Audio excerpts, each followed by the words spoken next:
and welcome everybody. Thank you so much for joining us here at Nurture Nature Center, where we're excited to again be hosting an event for the Easton Book Festival, which is one of the very cool things that happen that make me love being an Easton resident. So thank you, Andy and Rebecca and everyone responsible for putting on the Easton Book Festival. I just learned from Andy that it is sponsored this year generously by Lafayette College, which is fantastic, helping it to grow. And we're excited to have this event here today. And of course, you're here gathered to see our guest speaker, Maria Rodale, who is going to be interviewed by Rebecca Migdal. And I'm going to introduce both of them and then let them take over with the interviewing process. And the books are available for sale. Love Nature Magic is out there, and Andy, you'll be the point of contact for sales. So anybody who's interested in buying a book, make sure to go see Andy. And Rebecca is an author, artist, puppeteer, and a Jungian scholar.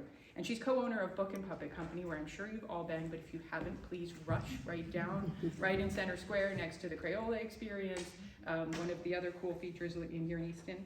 And she will be presenting there her illustrated poem on bodily autonomy and the feminine divine tonight, along with other members of the World War III Illustrated Collective. And I believe your book is available out there as well, correct? Yes, great. And she's going to be interviewing today our guest speaker, Maria Rodale, who you are all probably very familiar with. And from her book jacket cover, so make sure to pick this up, she is an explorer in search of mysteries of the universe. Author, artist, activist, and recovering CEO, which I love. She served on the board of the Rodale Institute and is also a former board co-chair. Throughout her career, she has advocated for the potential of organic regenerative farming to heal the damage wrought by pesticides and industrial agricultural practices. She's author of the Organic Manifesto and Scratch, and is a secret children's book author. Aha, I didn't know that. That's why it's a secret. She was also featured in the documentary Kiss the Ground, which we have shown here. Maria is a mother, grandmother, and crazy gardener who lives in Pennsylvania, right near where she was born. We're really happy to have you here both today and enjoy. And we have a little bit of snacks and drinks over there and clementines for anybody who wants a little bit of something. So thank you so much. Thank you, Rachel. Well, what an honor it is to have this opportunity to have a conversation with you about this wonderful book, which I loved reading so much. Thank you. Before I ask my first question, I just want to say this book is both accessible and profound. Aww. And I think that you did a wonderful job of creating a manifesto of how the imagination is a magical way that we can relate to the natural world and unlocks the voices of the natural world. And it's such a pleasure to read, and with so much humor and so many touching moments. So I really enjoyed it so much, and anybody who reads it will, I think, not regret having taken that journey. Oh, thank you so much. Thank you so much for your book, which has given me so much pleasure, and I really want to share it with as many people as possible. So when I opened the book, the first thing I saw was mugwort, and I had just gone through a journey with mugwort myself, so I was just like,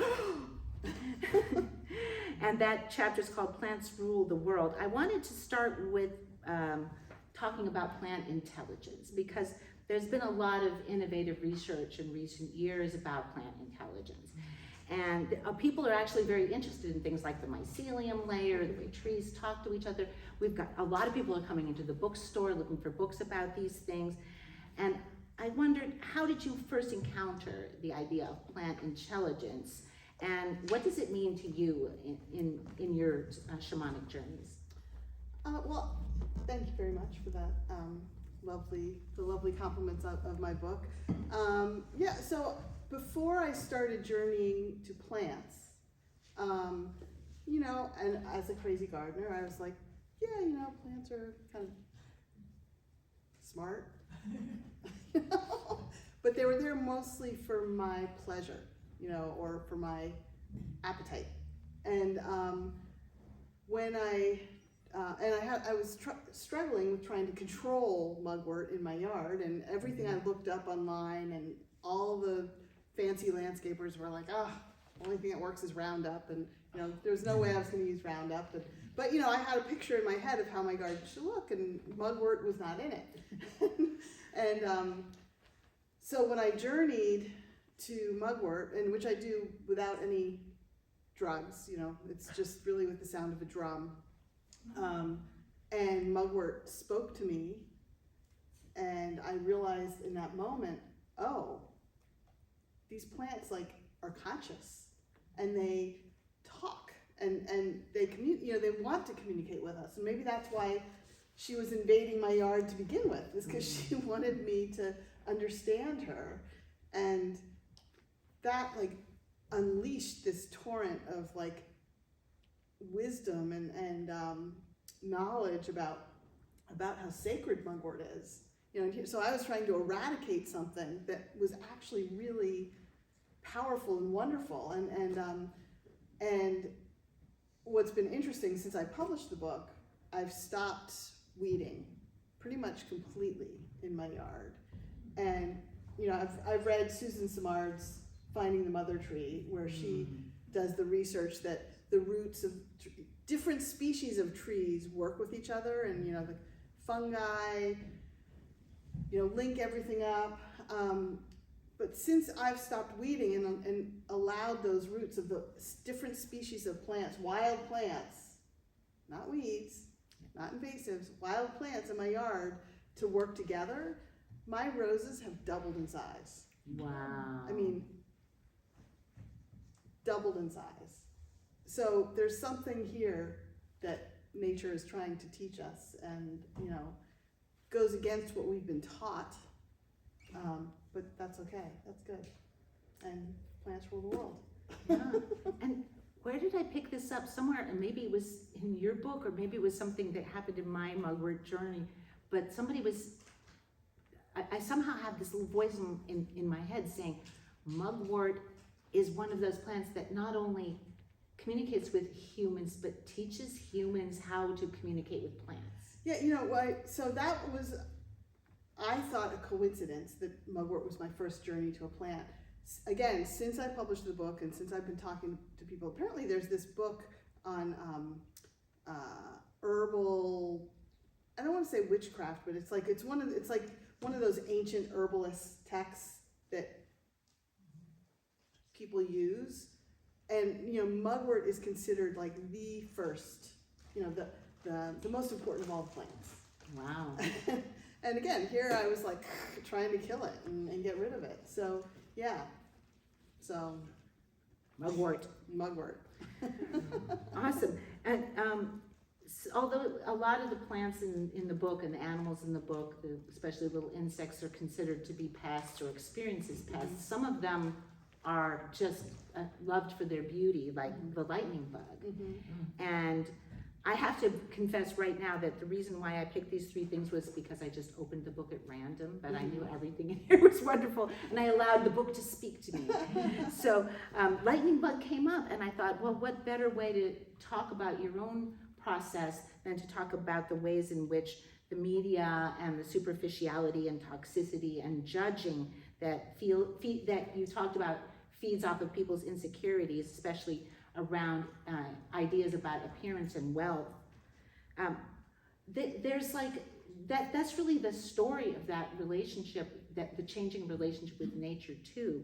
And so what's different to you about inner beauty versus the kind of beauty that might be related, for example, to your idea of the perfect garden? So when I journeyed to lightning bug, the message was really to let your light shine from within, and that's where true beauty comes from. And we hear these things as cliches sometimes. It's oh yeah, sure, I know that, but do I understand it? Do I live it? Do I feel it? And it really resonated with me because I had been CEO of a publishing company. We published Men's Health and Women's Health. Men's Health was in 99 countries around the world, and we had discovered that the number one thing that was universal was for men was the interest in sex and abs. Men everywhere, and women too. Women's health. And it was all very much a very sculpted idea of what is beauty and what is health. But because I was seeing it from the inside and knowing a lot of the people, it's things never really added up to me. And some of the people who, and I also got exposed to a lot of people who were very beautiful and very famous and very successful. And, I saw not everybody's happy, not everybody's healthy. Sometimes the most beautiful people are the most insecure. There's a lot of eating disorders around, being thin, and it made me realize, it's one of the reasons I was glad to sell the company, because I didn't want to be a part of perpetuating that stereotype that in order to be healthy, you had to be thin and beautiful. I think it is the same with gardens, in that we have this stereotype in our head of what a perfect garden should look like. Trimmed bushes, the black mulch with no weeds in it. And that changes by country. Like in England, it's the perennial bed that's just perfect all the time. And the message I just got from all the journeys that was reflected in that Firefly chapter was that that's not where joy comes from, and that's not where happiness comes from. Where joy and happiness comes from is wildness and love, and the freedom to be wild. And so that's what I'm trying to do. I was wondering if you would be willing to read to us from your book, and the chapter that I picked out for you to read is the chapter on the monarch butterfly. Well, it's actually the chapter on milkweed. Oh, I'm sorry. Yes, on milkweed.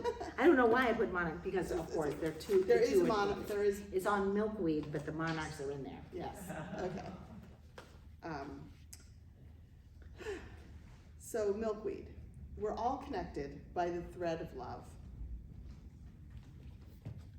And I did this journey on January 28th, 2022. Imagine an absolutely perfect Pennsylvania June day, my favorite time of the year. The sun is shining so brightly that all the plants and trees are glowing. Solstice is a few days away, and sap is still rising in the plants. The bees and dragonflies are reveling in the nectar of nature. I can feel it, the humming and buzzing of life at its peak. I'm swimming gentle laps in my pool, the turquoise sparkle of water, one of my greatest pleasures. I reach the deep end and rest against the edge, enjoying the beauty of summer's glory. There, blooming like fireworks before me, is milkweed. I can smell its heady fragrance. I didn't plant it, it just grew there beside the pool. If I were nature's designer, I couldn't design a more gorgeous summer flower. The most subtle, rich pink blossoms and big balls that bounce in the breeze, and elegant, thick green leaves that stand straight and complement the flowers perfectly. Can you believe I once considered it a noxious weed? Yes, I owe milkweed an apology. I wrote my first book, a gardening book, more than 20 years ago, 1997. It was an exercise in keeping my sanity while going through some personally challenging times. But I also wrote it to show that organic gardenings can be beautiful, because back then, organic had a reputation for being, let's just say, more focused on functional. I've always loved to create landscapes and gardens, but there's so much to learn that even the oldest and best gardeners in the universe don't know the half of it.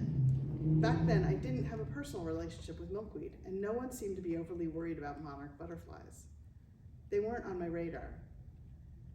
My gardening knowledge came from reading old books, magazines, and newspapers, and talking to farmers and other gardeners and landscapers. And back then, all the farmers agreed that milkweed was a noxious weed, the worst. That's why I wrote that in my gardening book, where it remains to this day, fortunately out of print. But it was a labor of love and still available on Amazon, by the way. I'll never forget the first time I saw milkweed in real life. Have I mentioned that I'm a plant pig, always on the lookout for new plants to stuff in my garden? I was at the Rodale Institute, and there was one small garden bed filled with the tall, elegant plants with loads of large, round, pink flower blossoms. It was simply gorgeous. What's that? I asked the gardener. Milkweed, she said flatly. I thought milkweed was a noxious weed, I said. It is for farmers, she replied. In fact, at that time, a farmer could be fined up to $100,000 if he let milkweed grow in his fields. In those days, you couldn't buy milkweed at the nursery, so I forgot about it. Fast forward to the 2010s. Everyone is talking about the decline of the monarchs.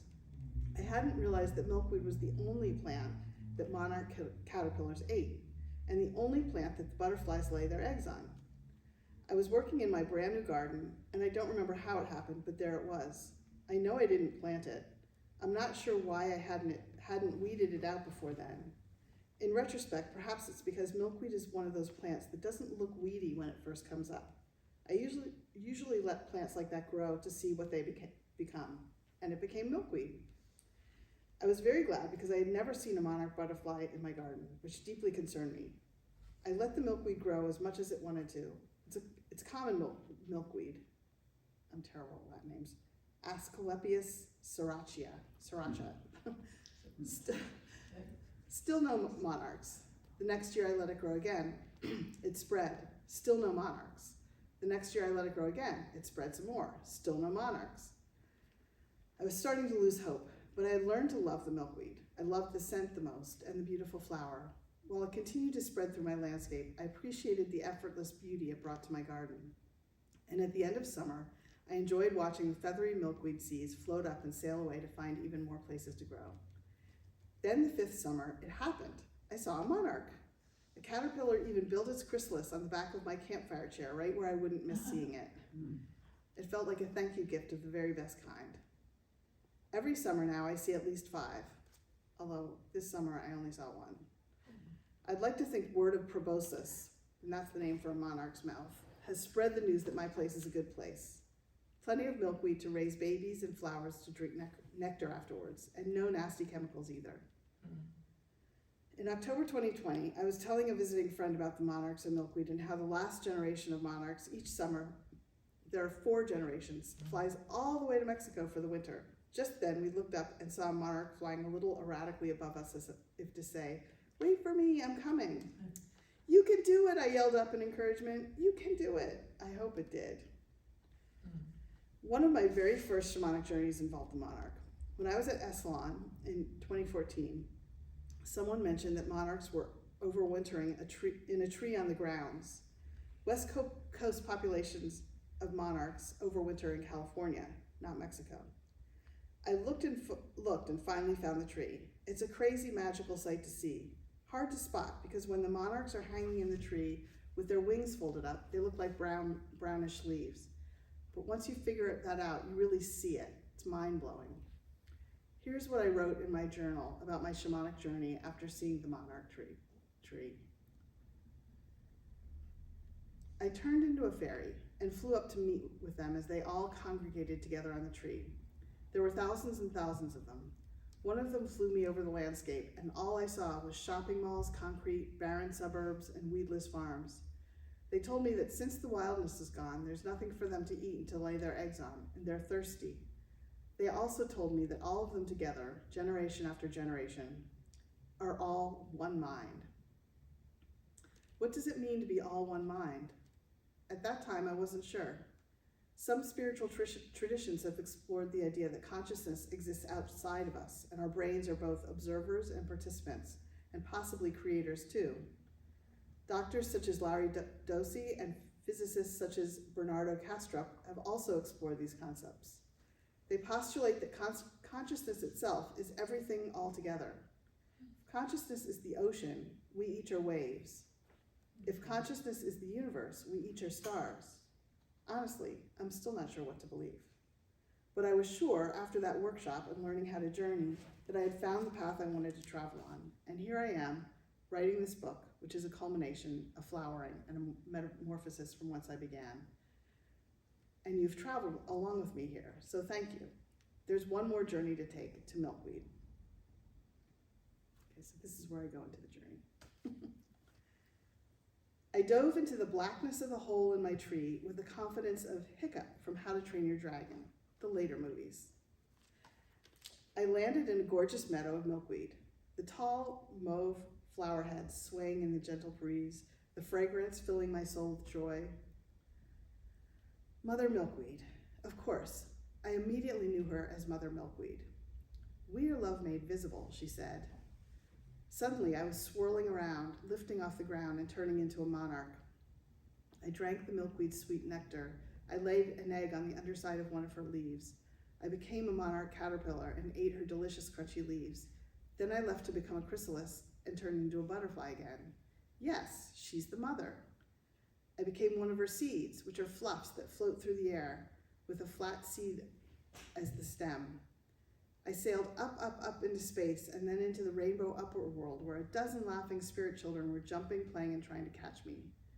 One held on, and together we sailed back to Earth, where my seed was planted and grew and gave shelter to the little spirit child while it waited to find a mother. When a human woman appeared, a slender brown-haired woman in a slim skirt and a button-down sweater, the spirit baby jumped onto her shoulder.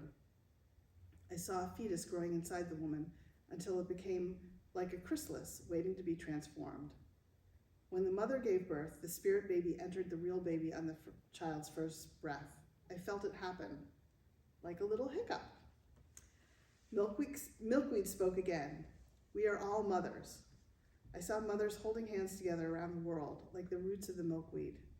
There were a few men there as well. She heard my questioning. Men can be mothers too, not physically, but in their hearts. One doesn't need to give birth to cultivate and create the future. We must all become the mothers and parents to all the children. Creation is love made visible too. Then I saw her, a goddess with a crown like a golden milkweed flower branching out all around her like a fireworks halo. She was surrounding the whole planet with her love. I felt myself being pulled up into space to settle into a warm, glowing sphere. As I watched the goddess from afar, I saw glowing butterflies pour out from her, all connected by white, shining threads of light. "We're all connected by the thread of love," she said. And then the drum called me back. There's still a few more pages to this chapter. Are we okay with that? Mm-hmm. Okay. Reader, I wish you could feel what I felt in that moment. I wish I could have stayed longer just to experience those feelings, but I had to dash to the supermarket because it was snowing and I needed bread. What are the odds? It felt strange to embark on such a mundane task while I was still reeling a bit from the journey, both because it was so beautiful and because it was not what I had expected, and it was the last journey on my list for this book. Of course she's Mother Milkweed. How did I not see that before? Perhaps that's why I feel so connected to her. For many years, especially while I was blogging on a regular basis, people would ask me when I was going to write a parenting book. I have vowed never to do that, since being a mother feels like being on the verge of failing almost every day, no matter how old our kids get. But I was inspired to make a list called the Parents' Creed to articulate what I have found to be the keys to raising happy, loved children. Because I do believe that raising happy, loved children is one of the most important ways we can create a better future. Here's my creed. We're all mothers. We're all fathers. We're all parents. All children are our children. Our job as parents is to nurture and help children grow into who they truly are, not who we want them to be. We will raise our children without shame for their bodies and natural desires. We will protect and not intentionally harm our children in any way, physically, emotionally, or spiritually. However, no one is perfect. And when we feel we can't cope, we'll ask for help. There's no shame in asking for help. We will teach our children to be resilient and independent, physically, emotionally, and spiritually. And the best way to do that for us as parents is to learn to be resilient and independent. We'll let them fall and fail over and over again and encourage them when they rise back up. We'll teach our children to be responsible, to care for others, to be kind and generous. We will encourage and enable our children to marry for love. We'll teach our children that sex is a healthy part of a loving relationship, and we will model that by being and staying in healthy relationships ourselves, or having the courage to leave an unhealthy relationship. We will not look to our children to fill the emptiness in our adult relationships and substitute their love for mature, grown-up love. We will find the courage to acknowledge the hurt we cause our children, demonstrate the power of apologizing, and make amends when possible. We'll give our children the freedom to explore who they are and what they want from their lives without censor or control. And we will love our children and all children as unconditionally as we possibly can. and always welcome them home. There's more, but I think I'm gonna end here.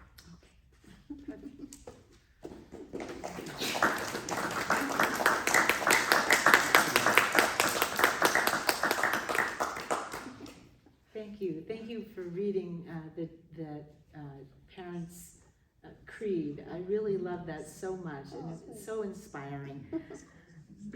I had actually a couple of questions related to what you just read. So if you don't mind, I will go ahead with that, and then we can open up for questions. Does that sound right? Okay. So the first one is talking about the one mind that the monarchs said, you know, we're one mind, and then of course, a little bit later in the chapter, you talk about the interconnectedness of the milkweeds through their rhizomic roots and so on as well.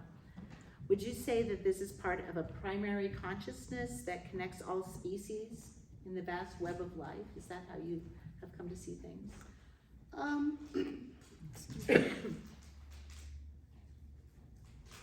I still don't know what to think.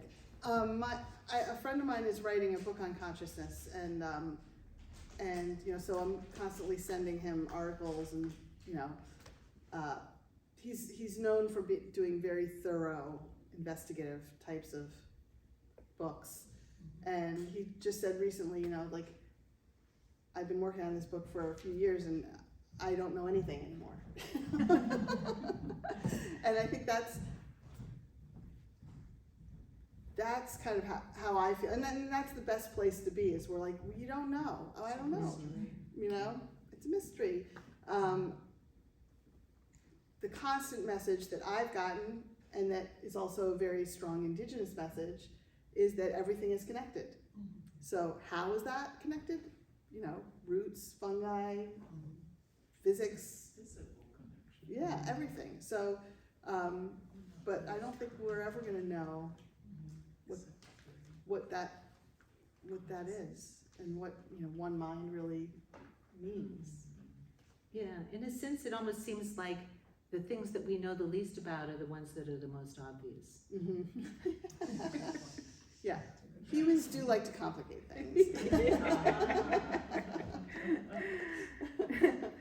So in that section, you also talk about the bounty of Mother Milkweed, who gives the life to the monarch butterflies, and that almost is metaphorical for the concept of the mother archetype, which inspired you to write the Parents' Creed. And you've already read it, so I was just curious, what do you think that encouraging independence in children has to do with that interconnectedness of life? Well, let's go back to the mother archetype and the fact that milkweed was labeled a noxious weed. You know, people have been labeling women as noxious weeds for centuries, you know.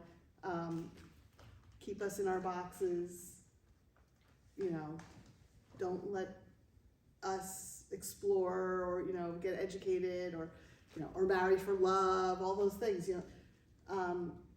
So I think that if we want to create a better future, we have to let our children of all genders be free to explore what the possibilities are, and not perpetuate that sort of training we've gotten for whatever reason, that, you know, women have to be a certain way, men have to be a certain way, children have to be a certain way, like seen and not heard. You know, that was something, you know, that was a message we got when I was little, you know, be seen and not heard. Like, what's stopping us from making the world better is just our own preconceptions about what we think or thought we were supposed to do. And I mean, that's a whole other book on how we got to that place, but I kind of see a thread running through here about the idea of commodification, because you start out with this garden that's there for you, and then you start to realize that, you know, yours have to be as much there for the garden, and that it's a two-way street. And that seems also related to your Parents' Creed, that it's not, you know, children aren't, just like women aren't no longer considered to be commodities, but human beings, children are human beings too, and they have their own Right. agency. Yeah. Actually, it's not. It doesn't. It feels important that we're having this conversation in the. Is it Nature Nurture or Nurture Nature Center? Nurture Nature, yes. You know, with the demonstrations on flooding, in that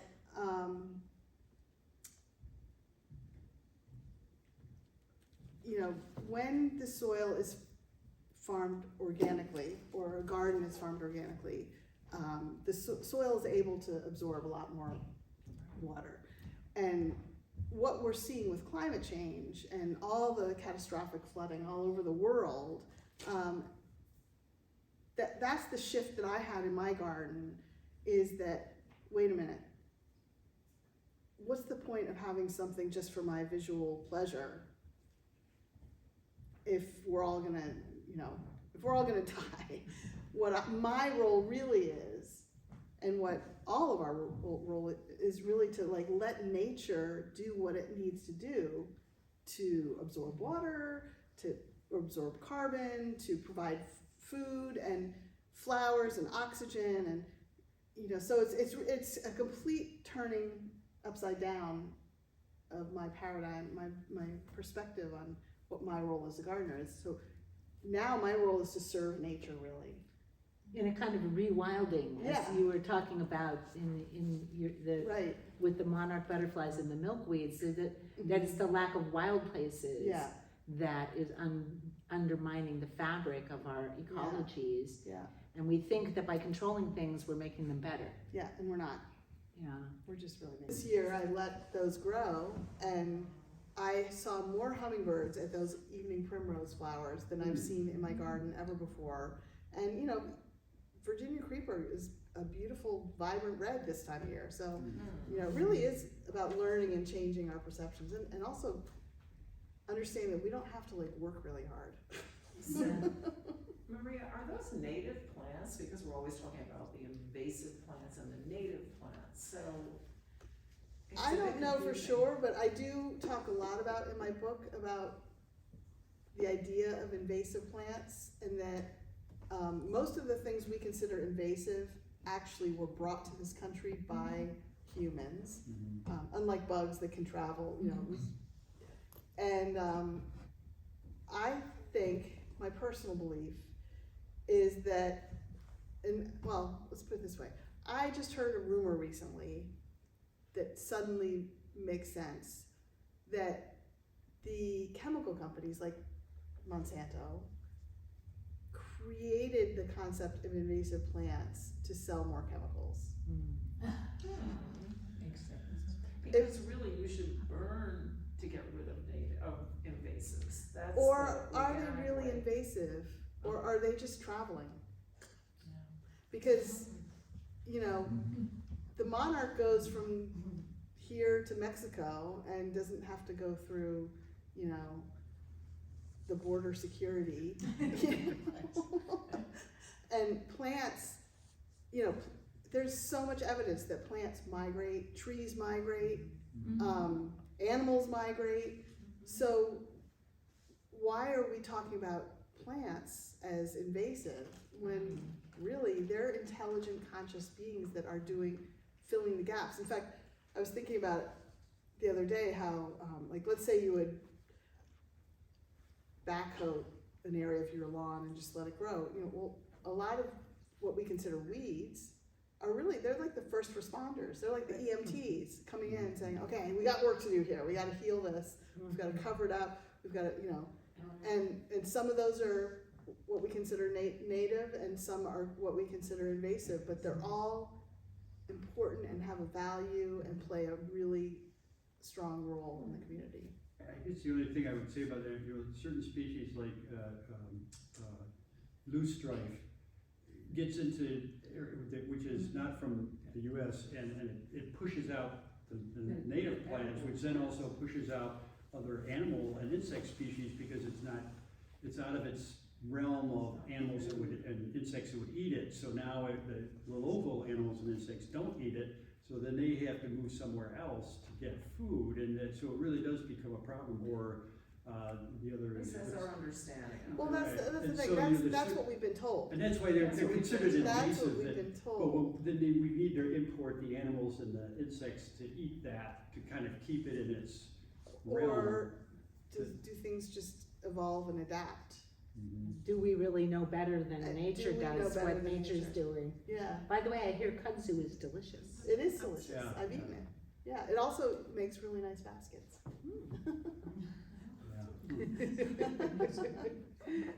So, It's interesting that some of the weeds we've been pulling, we learn at the farm, are actually better for you than Right. the food you're growing. exactly, no, it's true, it's true. That's So, good. I mean, the great thing about social media now is that, you know, there's these apps that, I have this app called Plant Finder.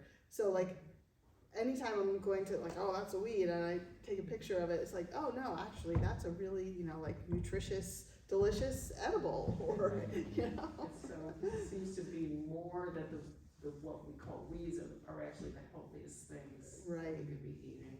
It's pretty weird. Yeah. So, it's really about Yikes. learning. There was something I wanted to mention. When we were talking about the morels, you mentioned that's your spirit animal. Tell us a little bit more about your own shamanic journeying practice, how it works and how you came to start doing that. Well, so I mentioned Esalen in this chapter. So Esalen is like just like a spiritual retreat center, alternative hippie hot tub place in California, like right on the ocean. And I'd always wanted to just check it out because I'd heard about it. And the weekend I was there was a shamanic journeying class. I was like, okay, whatever. And it just really blew my mind. And that got me curious about what is shamanism. And so, you know, I went through this process. Like, what often happens when you expose yourself to something that you were meant to be exposed to, all of a sudden the universe starts bringing you all the things that you need to keep traveling on that path. So, you know, from there I met, you know, I learned about another shaman, and I I did as much reading about it. And basically, I'm not a shaman. Shamanic journeying is kind of like, almost like a meditation with drums, where you're visualizing.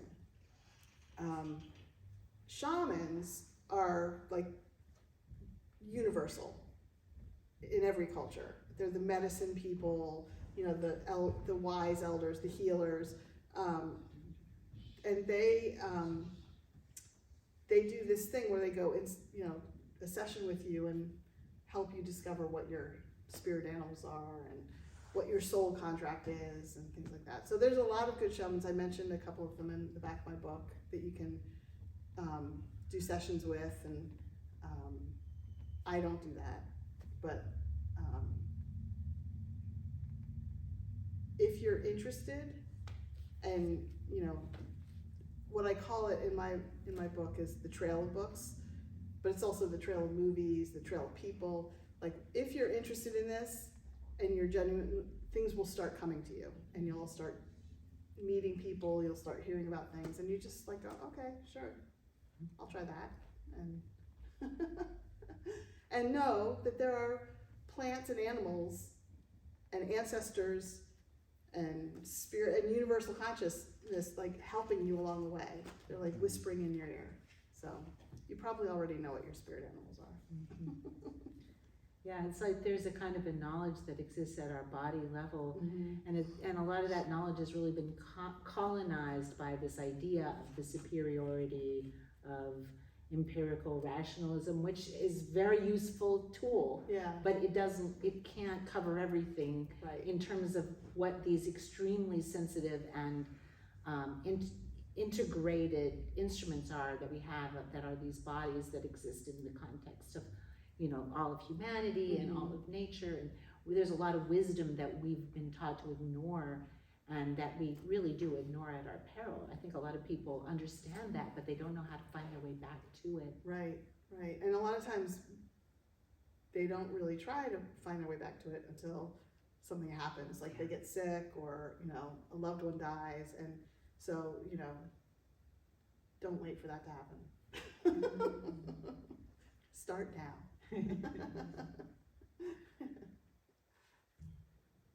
So how are we doing for time?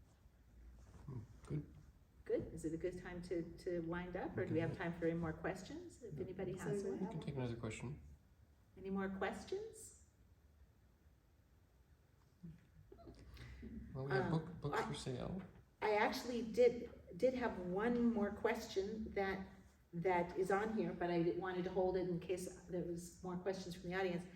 So it's what parts are parts of this book were the most fun for you to experience and or write?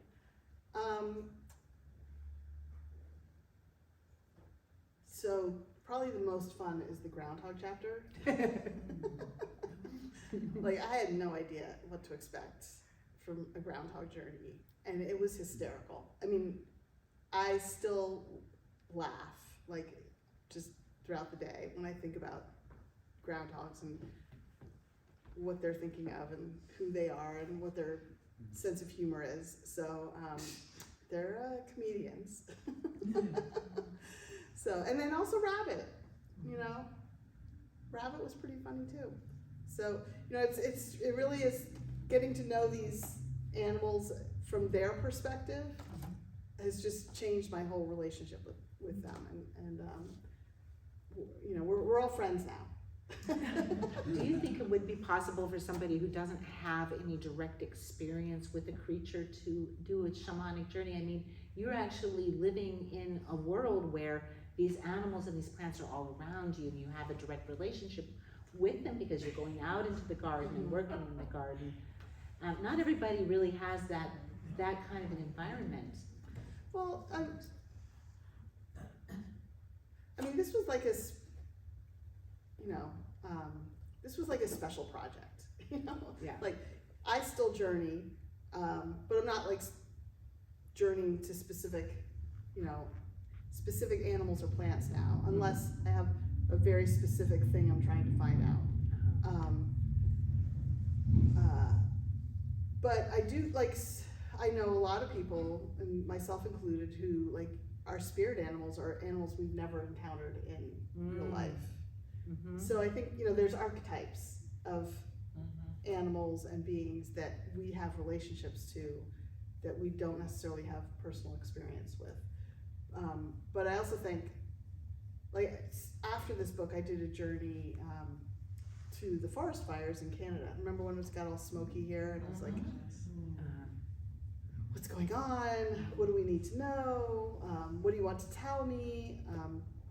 And it was interesting because, you know, didn't go to Canada. Don't know any of those trees personally, you know. But the message I got was very clear that in order for us to survive on this planet, we have to raise the human consciousness level, like all of us. You know, that's where the answers are going to come from. It wasn't like, oh, you know, stop fossil fuels, or, you know, you know, don't eat sugar. Right. Right. It was like, we have to raise the consciousness. And, you know, how do we do that? You know, education, stories, whatever it takes. Probably not religion. Yes? Yeah, I do have a question. Thank you. And I do think that human consciousness is being raised in pocket areas a little bit at a time. It may not seem like it's happening on a huge scale. But I was just wondering how you might talk with people who are very, more inclined to want to use glyphosate or Roundup or something quickly for invasives versus encouraging them to let nature do a little bit more of its part, or how to intercept in managing some of the invasives. Because I know a lot of people want to go for the glyphosate right away and just eradicate whole big areas before encouraging natives and the ground to be prepared for, you know, doing its own thing, you know, there's Yeah. more of that control. That, you know, that's a great question, and I don't have like the one right answer, because I think it depends on each person and what each situation and where they are. You know, so that's one of my first things, is like, we have to start where people are, like, and not be judgmental. I'm really judgmental, but like, like not to their face. You know, you know, if you're trying to talk to somebody, you know, you want them to understand the impact. So, for instance, you know, the amount of fossil fuels it takes to create glyphosate, to transport it, you know, the plastic waste. But what is it really doing? It's making somebody's life easier. You know, just spray it and something's dead. And there's a lot of people who just want to do that. And but there's other ways to do that. You know, backhoes are a great way to do that. And fire in certain situations. Although I know 2 people who have had burned things down this year using a flame weeder. So Is that right? yeah, so be really careful with flame weeders. Okay, I hadn't heard about this. Don't use them anywhere near a building. Oh, my goodness.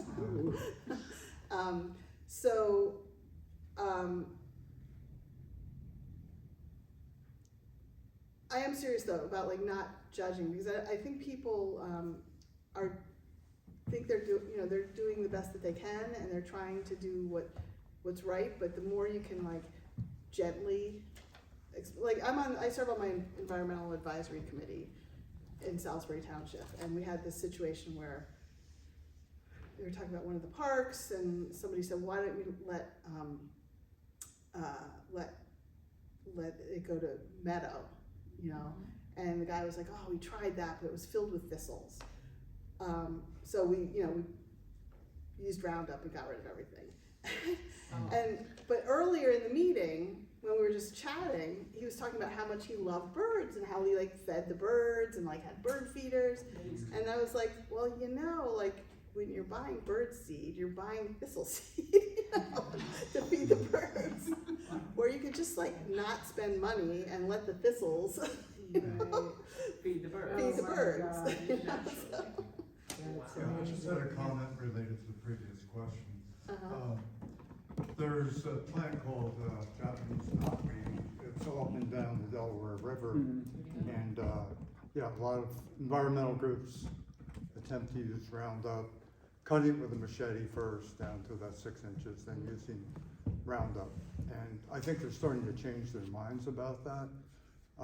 There's a very well-renowned and well-tested supplement called resveratrol. It's used to help strengthen the heart if you have heart conditions. It turns out we're importing, and that, if you look at the main ingredient on the bottle, it's Japanese knotweed root. And most of what is being used in that popular supplement apparently comes from China. Yeah. And there's no reason for that. But again, it's a whole operation. If, let's say, the park department was going to become involved in setting up, extracting the root, which is very tenacious, very deep. It's a whole process, but then they would need a laboratory to process that. But it's just one example. And you were talking about mugwort. That is a very important ingredient in dream pillows, which induce dreaming or deep state dreaming. You use lavender with it, rosemary, but mugwort is one of those 6 or 7 ingredients that are interchangeable. So there are a lot of useful plants, and the idea of invasive or non-invasive, hey, we're all invasive here. Exactly. If you were born in this country, you're Native American, Yeah. right? It's not just the people that came here 10, 20,000 years ago. Yeah. So we have to remember that. And it is true, some of the invasives that were brought here with our ancestors are forcing out important native plants, which we need, and insects need, and animals. Yeah. So the Native Americans here had 10 or more thousand years to figure out the characteristics, the uses of the plants, what to avoid, how to use them. You know, I mean, if you look at black walnuts and acorns, they're mostly crushed in parking lots. They use the hulls of the black walnut as an antibacterial and antiparasitic by making tinctures from the hulls of the black walnut. So there's a lot here, but again, it's getting back to what you were saying about educating the people. And in the schools is a very important place, obviously. That's really interesting about the Japanese knotweed, which I hadn't heard about, but my kind of symbolic interpretation of that is that, so it's a heart medicine, right? You said? Right. The Delaware River is the sacred river of the indigenous communities from here. And yes, we white people are the invasive species of this, you know, this continent. Does that mean we should be eradicated? No. You know, a key message I got from all of these journeys is that, you know, we have to heal the human heart. We have to stop this idea that anything, any plant, any person, any animal, any bug needs to be eradicated. You know, this is especially important with what's going on in the Middle East. I mean, come on. It's like, how many times do we have to learn this lesson? It's never gonna be fixed until we heal the human heart. And, you know, and healing the human heart does not mean pouring a chemical that's gonna go into the water and kill everything around it. That's not gonna heal the environment, it's not gonna heal our relationships, it's not gonna heal.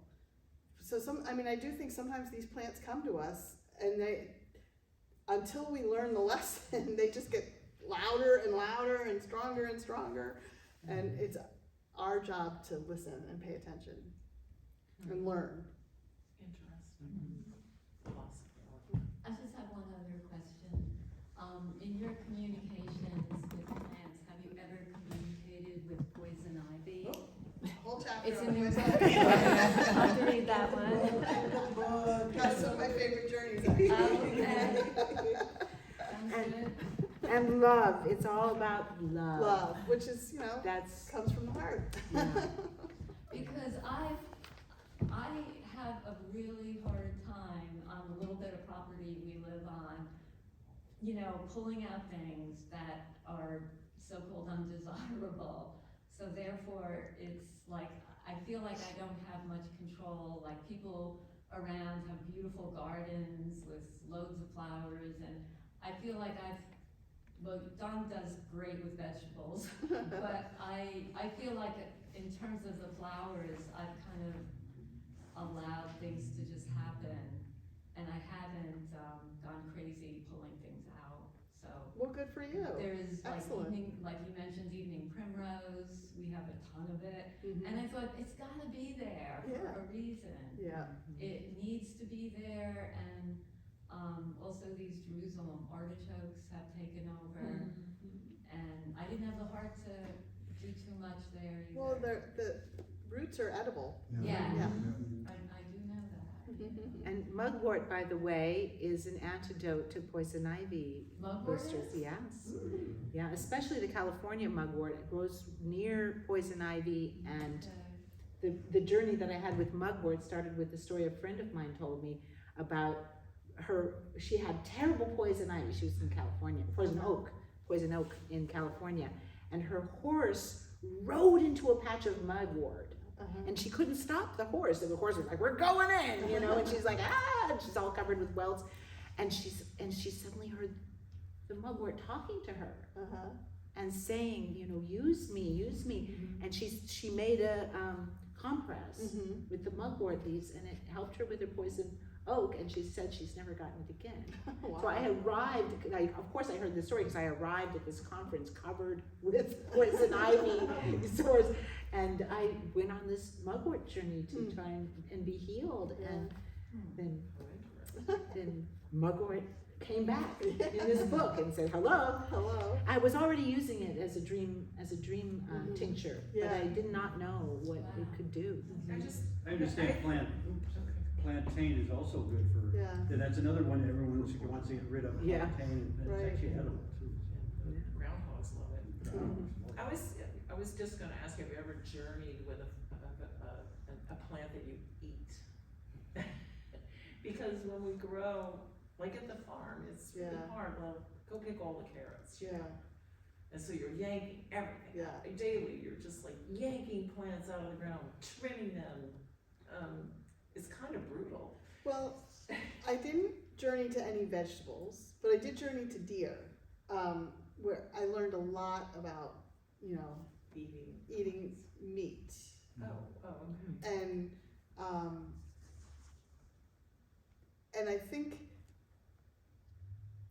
think the message that would apply from that to vegetables, and this is a very indigenous thing, is just do it with respect, do it with love, everything eats, so we can't live without eating, and everything is conscious, so we're eating the consciousness of whatever we eat.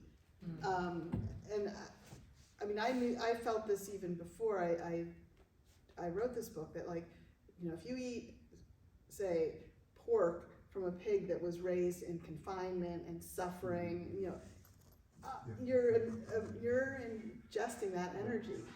So it's not the pig that's the problem, it's how it's raised. And so I do eat meat, but not unless it's organic. Commercially raised, yeah. Yeah. Yeah, I mean, they produce a lot of chemicals and hormones, just like plants do too, Right. chemically raised plants. There was the other thing we learned, that plants that are babied through chemicals and they just sit there and they look all pretty and they don't have to work hard, Right. have far less antioxidants, far less nutrients than the plant that's had to fight off all these bugs and they get little bits of chewed on them. They're like superfoods compared to this other one, which is a couch potato. It's just Right. so and they have less taste too. I mean, the flavors you can't compare. Organically raised vegetables are like that. And just another word on the consciousness. It sort of struck me when you said about raising consciousness. We almost have to teach people to be self-conscious. Like as I'm going out, we're going. Oh, we want to come down to here. Well, what I should be thinking? What can I do to be more gentle on the environment and make a smaller carbon footprint? So we walked down here today. We didn't drive. We packed things in, and that's that daily thing that people just don't think about it. Well, that too, but people just pick up on what's socially acceptable or what's been monetized, through advertisement. And I was thinking about that too with Monsanto, and then you were talking about the benefits of mugwort and the knotweed. That if we can monetize that and make it viable so people would want to do it and use it, then it becomes much more Everything has to be useful. monetized. Well, To fight back and push back against the big monies that are telling you that Roundup is okay, Yeah. and That is the big, to the next frontier is to deal with that economic issue. And I spent a little bit of time at Climate Week in New York a few weeks ago. And what I realized is that at least half of the people that were there were only interested in climate if they could make $1 billion off of it. I know. Like, Wow. We happened to be at the Whitney and we walked on the High Line and there was a guy there that was, gonna make a solar plane. So, it's just, yeah. So the real solutions, organic regenerative agriculture, they don't cost a lot of money, but you can't become a billionaire doing that either. You can't So- make money off of people doing it for themselves, wildcrafting and having their own Right. solar. I mean, people can make a good living and, Yes. But you still need But the, now but we you don't still need get a the foundation to rules. be able to Yeah. to do what you want to do. You still have to get some backing for that, and there's that compromise you have to go with, knowing what's making money, raising money, raising consciousness. Yeah. I think. So it's an interesting challenge, but we're up for it, right? Yes. Right, and part of that's getting our government involved. I mean, the US, federal government, I think, is now starting a program to pay farmers to take that little bit of fallow land that's not producing, it's only making maybe 20% of its value, and say, maybe you can make this idle and grow native milkweed and How about other we get things, rid of- and it's actually working, but it's because the farmer gets a check and says, okay, yeah, Yeah. I'm gonna get some money and I'll do that. Right. And how So- about so- if we quit growing corn to make ethanol and Right. instead return that land Mhm. to grass? Very. This area too, with all the fields are soybean and corn. I know. Alfalfa is another one where farmers are getting paid to grow alfalfa, even though there's not actually much of a market for it, but they Right. just wanna be able to keep their water rights, for I example. got- Right. Oh. Yeah. Okay. Yeah, I mean, I think, It's you know, very my latest fancy. sort of mission is if we can get all farmers, all conservationists, all landscapers to just stop spraying chemicals, Yeah, you know, we'd solve the climate crisis. and leaf blowers are now illegal in California because they were causing more pollution than cars. Yeah, Yeah, yeah. they're completely unregulated. Gas-powered leaf blowers. It's ridiculous. That's the first I heard of it. Yeah, That's great. they're So amazing, dirty. they're amazingly bad polluters because they haven't been regulating these Right. two-stroke I know. engines, and they spew Yeah, one leaf blower is- hydrocarbons into the entire environment It's as well as I horrible. think people. it's like driving a Crazy. electric car across the country 5 times or something. One leaf blower, it's terrible. Actually, one leaf blower is equivalent, for an hour, a gas-powered leaf blower for an hour expends as much fuel as driving a regular Oh, car Makes enough, for same. 1,100 miles. Yeah. Oh my God. makes as much pollution, Yeah, yeah. Yeah. you think of how much, how that's People get accepted. really good battery powered ones. Yeah, we read that. And they years exchange ago. with your lawnmower, my father got Yeah, one. right, Yeah. right. In Alberta. in Yeah, Canada. they have And some good it's- ones He now. loves it, and then just light it, you don't need to have a gas one. Well, Not as noisy, we're, probably, it's No. not We as still hard. should We're be out of cutting time. grass, though. yeah. Stop We're, raining we're, grass. we're out of time, so thank you so much for all your wonderful questions and comments in the audience, and thank you so much, Maria Rodale, for sharing your book. And Thank you. please, everyone, feel free to purchase it, and then she will sign it for you, I Love bet to ya. sign it. Thank you Thank so you much. so much. This was fun.